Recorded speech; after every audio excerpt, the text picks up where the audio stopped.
Hello students, it's seventh video of this chapter, relations and functions.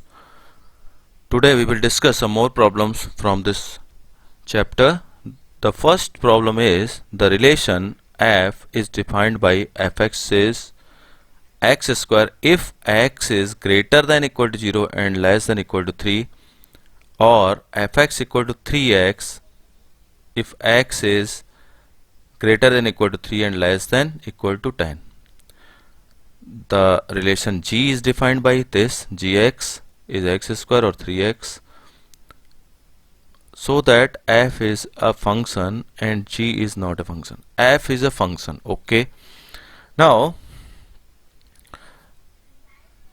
here you can see the point 3 is common for x square and 3x. The function is defined for fx equal to x square is if x is greater than equal to 0 और less than 3, ये given है. और इधर भी देखिए, यानी कि 3 दोनों में है, 3 जो पॉइंट है वो दोनों में है. तो हम क्या करते हैं, 3 पे हम चेक करके एक बार देखते हैं. ठीक है, तो at 3 at x equal to 3 ऐसा लिखेंगे तो ज़्यादा अच्छा रहेगा. ठीक है, तो देखिए at x equal to 3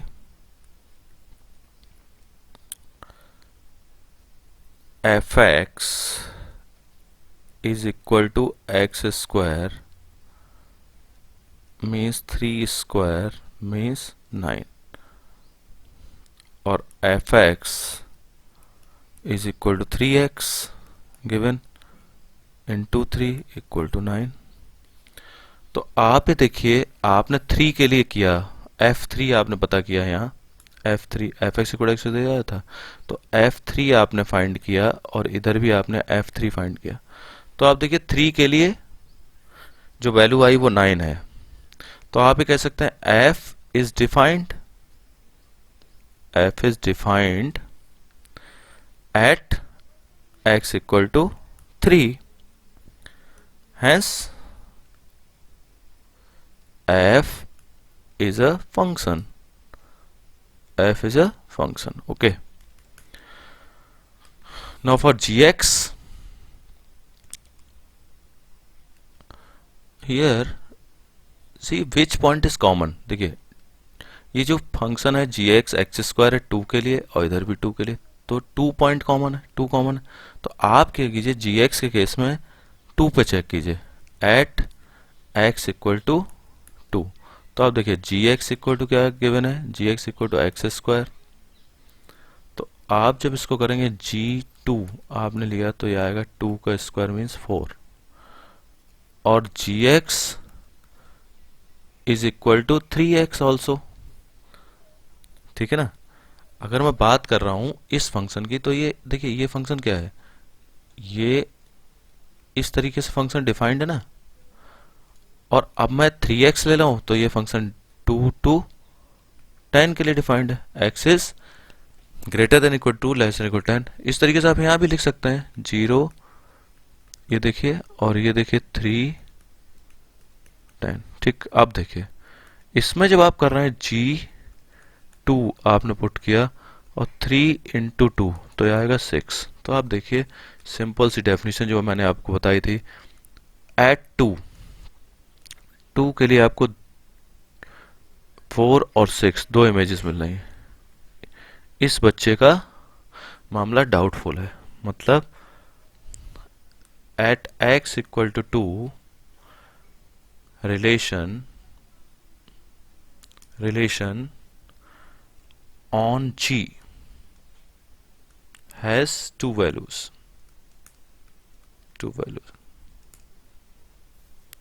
unique relationship होनी चाहिए, नहीं है. तो अब आप कह सकते हैं relation g is not a function. Clear, समझ में आ गया.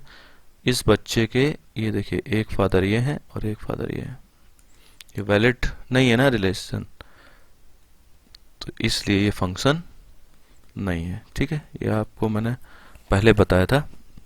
अब देखिए इस क्वेश्चन को देखिए, एक सेकेंड क्वेश्चन है आपके पास, इसमें क्या लिखा हुआ है, f x is equal to x square and find this. Now f x is equal to x square means f 1.1 is equal to 1.1 square, x is replaced by 1.1, fx equal to x square, then f1 is equal to 1 का square. ठीक है, तो आप देखिए find क्या करना है, हमें फाइंड करना है आप f1.1 minus f1 upon 1.1 minus 1। तो देखिए f1.1 की वैल्यू कितनी है, 1.1 का स्क्वायर माइनस 1 का स्क्वायर, और इधर देखिए 1.1 माइनस 1 करेंगे तो आपने लिख दिया 1.1 माइनस 1। ठीक है, तो देखिए आप अगर आइडेंटिटी की बात कर रहे हैं तो आइडेंटिटी क्या है भाई, a square minus b square identity होती है a minus b into a plus b. ठीक है, तो देखिए ये आइडेंटिटी हो गई 1.1 माइनस 1 और 1.1 प्लस 1। ठीक है, 1.1 प्लस 1। ओके, और ये देखिए ये आपका जो डिनोमिनेटर है उसमें है 1.1 माइनस 1। तो देखिए आप इनको कट कर दीजिए, सिंपल, आपने इन दोनों को कट कर दिया। ठीक है, तो आपका आंसर क्या आया, 1.1 प्लस 1 2.1 आपका आंसर हो गया। ठीक है, सिंपल आंसर आ गया आपका, समझ में आ गया। अब देखिए आगे एक क्वेश्चन है, find the domain of the function, find the domain of the function. Domain आपको पता करना है, तो डोमेन देखिए आप ये देखिए ये पॉलिनोमियल फंक्शन है, तो पॉलिनोमियल फंक्शन का तो डोमेन जो है आर होता है, लेकिन प्रॉब्लम कहाँ आ सकती है वो देखने वाली बात है। देखिए ये फंक्शन आप देखिए इसको, तो देखिए इसको अगर मैं देखता हूँ तो ये लिखा हुआ है x square minus 8x plus 12। तो इसको मैं फैक्टराइज करता हूँ, क्यों करूँगा वो मैं बता रहा हूँ आपको। फैक्टराइज कर रहे हैं, splitting the middle term, minus 6x minus 2x plus 12, ऐसे आपने किया। तो ये देखिए x हमने कॉमन ले लिया, x minus 6 minus 2 x minus 6, तो ये देखिए ये आ गया x माइनस 2 और x माइनस 6। ठीक है, तो देखिए अगर मैं इसको ऐसे लिखता हूँ f x is equal to x square plus 2x plus 1, क्या हुआ, x प्लस 1 का होल स्क्वायर हो गया ये, और ये क्या है x माइनस 2 और x माइनस 6। ठीक, डोमेन की बात हो रही है, ठीक है ना। अब देखिए ये फंक्शन जो है, सिर्फ आप अगर ध्यान देंगे तो the function is not defined at x equal to 2 and 6। बात को आप ध्यान से समझिए, अगर मान लीजिए मैं x equal to 2 value put कर देता हूँ इस फंक्शन में, अगर मैं यहाँ x इक्वल टू 2 रख देता हूँ तो क्या होगा, ये जो भी फंक्शन है अपॉन में ये क्या होगा, 0 आ जाएगा, और अगर ये नीचे 0 आ जाएगा तो ये नॉट डिफाइंड का केस हो जाएगा। ठीक है, समझ रहे हैं आप। सेम केस होगा किसके लिए, 6 के लिए। अगर मैं यहाँ 6 रख देता हूँ तो क्या होगा, डिनोमिनेटर 0 हो जाएगा, और डिनोमिनेटर अगर 0 हो जाएगा तो ये फंक्शन नॉट डिफाइंड हो जाएगा। ठीक है, तो इसका मतलब ये हुआ कि आपको इन दो केसेस में, मैंने आपको बताया था पॉलिनोमियल फंक्शन है तो वो आर होता है, पॉलिनोमियल फंक्शन का डोमेन है वो आर है, लेकिन अब आप इसमें क्या करेंगे, इसमें ये दो केसेस को हम कंसिडर नहीं करेंगे। तो जब आप डोमेन लिखेंगे तो डोमेन आपने लिखी एफ की डोमेन, आप जो लिखेंगे तो ऐसे लिखेंगे, x is such that x belongs to R and x is not equal to 2 and x is not equal to 6। Simple, ठीक है, 2 और 6 को सिर्फ अवॉइड कर दीजिए, 2 और 6 को सिर्फ हटा दीजिए, और बाकी ये फंक्शन आपका डिफाइंड है। ठीक है, देखिए इसके बाद एक क्वेश्चन दिया हुआ है, find the domain and range, find the domain and range. Domain and range आपको पता करनी है, क्वेश्चन दिया हुआ है, मैं आपको क्वेश्चन बता देता हूँ, f x equal to root x minus 1। तो देखिए जरा इसको, एफ एक्स मतलब हुआ y is equal to root x minus 1, squaring both the sides, मतलब y square equal to x minus 1। तो ये देखिए Y square equal to 4ax, जरा देखिए Y square equal to 4ax, ऐसा अगर आपको दिखता तो ये standard form y square equal to 4x क्या है, ये एक तरीके का पैराबोला है ना, Y square equal to 4x। तो Y square equal to 4x की 4ax की मैं अगर बात कर रहा हूँ तो ये पैराबोला कैसा होगा, ये इस तरीके का पैराबोला होता, ऐसा पैराबोला बनता, ठीक है। ये आपका ओरिजिन है, एक्स एक्सिस तरह पैराबोला बना। लेकिन इस पैराबोला में सिर्फ इतनी सी बात आपको देखने वाली है कि ये पैराबोला एक्स नहीं है, यहाँ एक्स माइनस वन है। तो मैंने आपको तरीका बताया था, एक्स माइनस वन है तो इसको आप जीरो रख दीजिए, तो एक्स इक्वल टू वन, यानी कि ये शिफ्ट हो जाएगा। शिफ्ट कहाँ हो जाएगा, यहाँ कहीं वन होगा। तो इस पैराबोला को आपको क्या करना है, पुश करना है, और पुश करके यहाँ ले आना है आगे की तरफ, ठीक है। तो ये पैराबोला मतलब ये वाला आ गया पैराबोला। तो अब आप जो डोमेन की इसमें बात कर रहे हैं और रेंज की बात कर रहे हैं, तो सिंपल है। पहली बात तो 1 मिनट, मैं अभी आपको एक चीज़ और बताना चाहता हूँ, जल्दबाजी में कहीं गलती ना हो जाए। ओरिजिनल फंक्शन क्या था, ओरिजिनल फंक्शन में स्क्वायर रूट था ओरिजिनल फंक्शन में, इसलिए हमें क्या करना पड़ेगा, इस पैराबोला का सिर्फ हम यही पार्ट, अपर पार्ट, जो ये आपकी एक्स एक्सिस है, इसमें अपर पार्ट को ही सिर्फ कंसीडर करेंगे, ठीक है। तो ये जो आप डोमेन की जो बात कर रहे थे ना, अभी आप जो डोमेन की बात कर रहे थे, तो डोमेन की जब आप बात कर रहे हो तो क्या होगा, देखो ध्यान से देखो, सिंपल है। डोमेन की जब आप बात कर रहे थे तो क्या होगा, डोमेन एक्स एक्सिस पे देखते हैं हम लोग, तो एक्स एक्सिस पे जब आप डोमेन देखो तो आप देखोगे इधर एक्स एक्सिस जब डोमेन देखो तो वन से शुरू हो रहा है, एक्स मतलब ये वाला जो पार्ट है ये छूट गया पूरा इसके पीछे, ठीक है। तो ये डोमेन जो इसका शुरू होगा वो कहाँ से शुरू होगा, ऐसे आप लिख दीजिए, x is such that x is greater than equal to one, ये लीजिए डोमेन हो गया। अगर मैं रेंज की बात करूं तो क्या होगा, रेंज भी सिंपल है। अगर आप रेंज की बात कर रहे हैं तो आप ये कर सकते हैं, देखिए देख के आप लिख सकते हैं, y such that y belongs to r and y is greater than equal to 0, ठीक है। मतलब ये आपको समझ में आ गया ना, देखिए ये y, रेंज तो y पे होती है ना, तो y पे आप देखिए ये जो पार्ट है ये इधर हमने कंसिडर नहीं किया है, मतलब नीचे की तरफ कंसिडर नहीं किया, y का पार्ट इधर नहीं लिया है, सिर्फ पॉजिटिव पार्ट ही लिया है, ठीक है। अब देखिए फिफ्थ क्वेश्चन में ऐसे ही, देखिए फिफ्थ क्वेश्चन है क्या, फिफ्थ क्वेश्चन ही दिया हुआ है आपको, ये देखिए f x equal to f x is equal to mod x minus one. अच्छा, तो मॉड एक्स माइनस वन, तो मॉड एक्स का तो आपने क्वेश्चन पढ़ा हुआ है, ये देखिए मॉड एक्स का ग्राफ कैसे बनता है भाई, मॉड एक्स का ग्राफ इस तरीके से बनता है। ये रफ डायग्राम आपको बनाने हैं, कोई एग्जैक्ट आपको डायग्राम नहीं बनाने हैं, ठीक है। ये देखिए ये मॉड एक्स का ग्राफ है, ये किसका ग्राफ है, मॉड एक्स का। लेकिन मॉड एक्स नहीं चाहिए हमें, हमें ग्राफ किसका चाहिए, mod x minus one. X minus one का मतलब क्या हुआ, x minus one equal to zero जो आप रखो तो एक्स इक्वल टू वन, ये मैंने आपको ट्रिक बताई थी ना इसको शिफ्टिंग के लिए। तो एक्स इक्वल टू वन आ गया, एक्स की वैल्यू वन कहाँ होगी, इधर होगी एक्स की वैल्यू वन। तो आपने क्या किया, पुश करके इस ग्राफ को इधर शिफ्ट कर दिया, मतलब ये ग्राफ यहाँ चला गया ऐसे, ये ग्राफ इधर आ गया। ये ग्राफ है मॉड एक्स माइनस वन का, येलो वाला ग्राफ है मॉड एक्स माइनस वन का। तो देखिए इसका जो आपका डोमेन है और जो रेंज है वो क्या होगा, इसका जो आपने डोमेन देखा तो क्या होगा, देखिए डोमेन, आप जब ये देखेंगे डोमेन, तो इसका डोमेन आप जब लिखेंगे तो होगा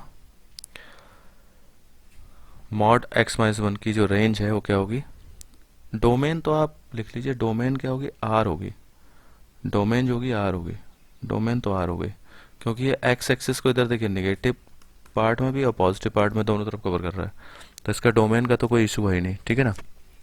इसकी हम जो है रेंज की और बात कर लेते हैं। तो रेंज आप जब बात करोगे तो रेंज में क्या होगा, रेंज आप देखोगे ये निगेटिव पार्ट को नहीं कवर कर रहा है, इसको सिर्फ पॉजिटिव ले रहा है। तो आप इसको ये लिख सकते हो आर प्लस भी लिख सकते हो, या आप अगर ऐसे नहीं लिखना चाहते तो आप ऐसे लिख दो zero to infinity, zero to infinity, zero to infinity, ऐसे लिख दीजिए zero to infinity, okay clear. अब देखिए एक क्वेश्चन है हमारे पास, नेक्स्ट क्वेश्चन, इसमें वो क्या बोलता है ध्यान से देख लीजिए। इसमें बोलता है कि एक क्वेश्चन दिया है, फंक्शन दिया हुआ है, तो ये फंक्शन क्या दिया हुआ है, क्या चाहिए इसको, be a function R to R determine the range, range का मतलब ये वाला पार्ट, इससे रेंज हम डिटरमाइन करेंगे, रेंज इसी से निकलेगी, ठीक है। तो आपने क्या देखा, ऐसा हम लिख दिया y equal to f x is equal to, आप ऐसे लिख सकते हो x square upon one plus x square. भाई डोमेन जो हम देखते हैं किससे देखते हैं, ये इससे, और ये रेंज है, एक्स एक्सिस पे डोमेन देखी जाती है, वाई एक्सिस पे रेंज, तो इससे हमें ये कंसीडर करना है, इससे हमें ये पता करना है कि ये रेंज होगी। रेंज यहाँ से आएगी। तो देखिए इसको जब आप सॉल्व कर रहे हो तो आप देखोगे कि एफ एक्स जो है पॉजिटिव है। ध्यान से देखिए, f x is positive for all values of x, all values of x. देखिए एक्स की आप कोई वैल्यू रखते जाइए, ये हमेशा पॉजिटिव ही मिलेगा आपको, चाहे आप जीरो वैल्यू रख लो तब भी, ठीक है। तो अगर आप देखिए, ध्यान दीजिए, x की चाहे मैं नेगेटिव वैल्यू रखूं चाहे पॉजिटिव वैल्यू रखूं कुछ भी रखूं, लेकिन इसका जब आप स्क्वायर करोगे तो क्या होगा, वो पॉजिटिव हो जाएगा और +1, ठीक है। तो कोई दिक्कत आने वाली नहीं। मैं अगर ये कोशिश करूं कि 1 + एक्स स्क्वायर जो है कब ये डिफाइंड नहीं होगा, देखिए ये पॉलिनोमियल फंक्शन है तो r तो इसका आना ही है, लेकिन 1 + एक्स स्क्वायर अगर जीरो आ जाए तो क्या होगा, तब ये डिफाइंड नहीं होगा। लेकिन 1 + एक्स स्क्वायर जो है, एक्स स्क्वायर इक्वल टू -1 कभी आएगा नहीं, एक्स स्क्वायर इक्वल टू -1 कभी आएगा नहीं, ठीक है ना, क्योंकि x इक्वल टू √-1 ही आ जाएगा, तो ये तो जो है रियल नंबर रहेगा ही नहीं, ठीक है ना। तो इससे ये कभी जीरो होगा नहीं। इसका मतलब ये हुआ कि ये सभी के लिए इसका जो रेंज है आपका वो क्या होगा, रेंज जो आपका होगा वो क्या आएगा, r आएगा। तो आप ऐसे लिख सकते हो, रेंज ऑफ f, ऐसे आप लिख दीजिए y such that y belongs to r, ठीक है, ऐसे आप लिख दीजिए। क्लियर। अब देखिए एक क्वेश्चन है, इसमें लिखा हुआ है 8 क्वेश्चन है ये। इसमें वो क्या कहता है, इसमें वो बोलता है कि f ये दिया हुआ है, मतलब एक फंक्शन दिया हुआ है 1 1 2 2 0 -1, ये let f x Z to Z, integer to integer defined है, डोमेन भी इंटीजर है और रेंज भी। एफ एक्स टू का ए एक्स प्लस बी दिया हुआ है for some integer a b, determine, मतलब ए बी की आपको क्या करना है, वैल्यू पता करनी, ठीक है भाई, कोई बात नहीं। एफ एक्स इक्वल टू क्या दिया हुआ है, ए एक्स प्लस बी। तो देखिए ये दिया है 1 1, तो मैं 1 1 के लिए अगर सॉल्व करता हूँ, मतलब ये x की वैल्यू है, ये एफ एक्स की वैल्यू है, ठीक है। तो अगर मैं यहाँ लिखता हूँ f1, तो मतलब x की जगह मैंने क्या पुट किया, 1 पुट किया। तो अगर मैं x की जगह 1 पुट करता हूँ तो एफ एक्स की वैल्यू क्या आएगी, एफ एक्स की वैल्यू भी 1 दी हुई है, इधर दी है ना एफ एक्स की वैल्यू 1। तो देखिए तो हो गया a + b। क्लियर, एक चीज हो गई। अब मैं इसको कंसिडर कर रहा हूँ, इस वाले पार्ट, क्योंकि इसमें एक जीरो है तो इससे हेल्प मिलेगी हमें, ठीक है। तो हमने क्या किया, f0 पुट किया, f0 लिया, x की वैल्यू जीरो है ना इसमें, देखिए x की वैल्यू जीरो है, इसमें x की वैल्यू जीरो है, तो y की वैल्यू -1 आएगी। x की वैल्यू अभी हम जीरो पुट कर रहे हैं, तो पहले हमने क्या किया, जीरो पुट किया प्लस b, ऐसे आ गया। तो f0 की वैल्यू कितनी है, f0 की वैल्यू है -1, f0 वैल्यू -1 है, तो ये a इंटू जीरो जीरो हो गया, तो b की वैल्यू -1 आ गई। तो b की वैल्यू जब -1 आ गई तो आप इसमें पुट कर दीजिए, तो ये कितना हो जाएगा, a की वैल्यू 1 + 1, तो a की वैल्यू आपकी आ गई 2 और b की वैल्यू क्या आ गई, -1। ये लीजिए आपका आंसर आ गया। समझ गए आप, इस तरीके से हमने इसको पता कर लिया, आपकी दोनों वैल्यूज आ गई, a और b की दोनों की वैल्यूज आ गई, ठीक है। ये चीज़ आपको समझ में आ गई, बिल्कुल अच्छे से समझ में आ गया। तो इसमें जो है आपकी इक्वेशन जो है, और कुछ करना है, डिटरमाइन ए और बी की वैल्यू आ गई। तो जब ए और बी की वैल्यू आ गई तो फाइनल आंसर जब हम लिखेंगे तो क्या लिखेंगे, ये लिखा हुआ है आपका फंक्शन क्या था, f x equal to a x plus b था। तो आपने क्या किया, f x is equal to a की वैल्यू क्या है 2x और b की वैल्यू है -1, तो ये आपका फाइनल आंसर आ गया 2x -1। क्लियर, ये आपको क्लियर हो गया। अब देखिए नेक्स्ट क्वेश्चन देखते हैं, नेक्स्ट क्वेश्चन में क्या दिया हुआ है। ये क्वेश्चन है, इसमें वो बोलता है, एक क्वेश्चन आपके पास है, देखिए क्वेश्चन ये है, let f be a subset of z into Z defined by f equal to a b और a plus b, a b belongs to Z, is f a function from z to z। Okay, तो देखिए function क्या दिया हुआ है, f आपको दिया हुआ है ए बी और ये है a प्लस बी, ठीक है। तो देखिए इस क्वेश्चन को करने के लिए हमने क्या किया, कंसिडर किया let a equal to 0 and b equal to suppose 1 ले रहा हूं मैं। तो अगर मैं ए बी फाइंड करता हूं, a b, it means 0 into 1, आपको आंसर मिलेगा 0। If I find a plus b then 0 + 1 means 1, ठीक है। मीन्स ये देखिए, ध्यान से देखिए, ये कंफ्यूज ना हो जाए आप। ये ए बी और ये ए प्लस बी है, मतलब इसकी इमेज ये है, ठीक है, इसकी इमेज ये है। तो ए बी की वैल्यू क्या है, 0, और जीरो, जीरो की इमेज क्या है, 1। तो देखिए ये जीरो की इमेज हो गई 1। एक और केस ले लेते हैं। Let suppose a equal to 0 and b equal to 2। Find the value of a b 0 into 2 is equal to 0, and a plus b, when you will find a plus b, means a means 0 plus 2 means 2। तो a b की value है 0 और a plus b की value है 2, यानी कि 0 एक element है, इसकी 2 इमेजेस हैं, 1 और 2। ये बच्चा है, ठीक है ना, और इसके इधर फादर हैं, तो इसमें 2 इमेजेस आपको मिल रही हैं। तो वो कह रहा है जस्टिफाई कीजिए अपने आंसर को। तो देखिए, for the same element from the for the same element, same element कौन सा, 0। फॉर द सेम एलिमेंट 0 लिख लीजिए, चलिए 0, ठीक है ना। देयर आर देयर आर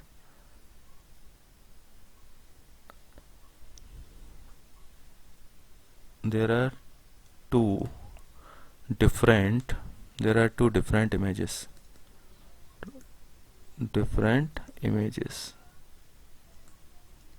ठीक है ना। so f is not a function, okay। देखिए, for the same element there are different images, so the given relation is not a function। Clear, unique image होनी चाहिए, यूनिक इमेज नहीं है। अब देखिए नेक्स्ट क्वेश्चन में क्या कह रहा है, let a is equal to 9 10 11 12 13, और ये दिया let f is such that a tends to n be defined by fn is equal to the highest prime factor of n, find the range of f। Okay, range चाहिए, किसकी चाहिए, 9 10 11 12 13, f is such that a tends to n, ठीक है। देखिए ये question दिया हुआ है, f is such that a tends to n and a is equal to 9 10, okay। a is equal to given है 9 10 11 12 13, ओके। रेंज फाइंड करना है, तो देखिए रेंज फाइंड कर रहे हैं, तो देखिए सिंपल है। If you are talking about 9 for n equal to 9, suppose n equal to 9 is given, तो इसका हाईएस्ट प्राइम फैक्टर क्या होगा। हाईएस्ट प्राइम फैक्टर की बात मैं क्यों कर रहा हूं, यहां देखिए क्या कह रहा है वो, fn क्या है, मतलब ये जो रेंज क्या है, the highest prime factor of n, मतलब इसका हाईएस्ट प्राइम फैक्टर, इसका हाईएस्ट प्राइम फैक्टर, इसका हाईएस्ट प्राइम फैक्टर, इसका हाईएस्ट प्राइम फैक्टर क्या होगा वो देखिए।